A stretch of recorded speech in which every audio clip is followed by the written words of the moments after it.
நம்முடைய தேவனாகிய ஆண்டவர் ஒரு சில கட்டளைகளை வச்சிருக்கிறார்.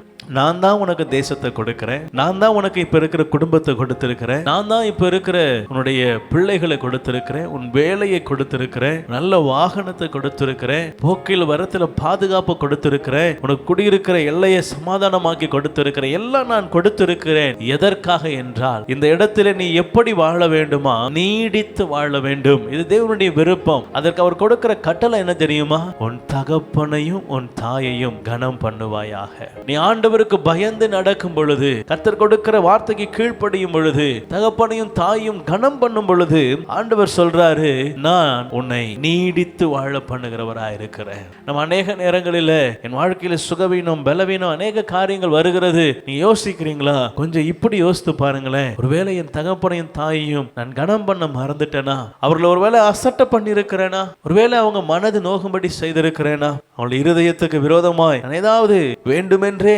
காரியங்களை செய்திருக்கிறேனா?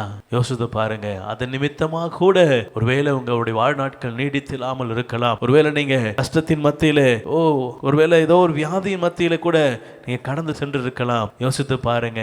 உங்க நாட்கள் நீடித்திருப்பதற்கு, உன் ஆயுசு நாட்கள் நீடித்திருப்பதற்கு, உன் தகப்பனையும் கர்த்தர் உங்களுக்கு கொடுத்த தாயையும் கனம் பண்ணுவாயாக. இது ஆண்டவர் கட்டளையாய் கொடுத்திருக்கிறார். அல்லேலூயா.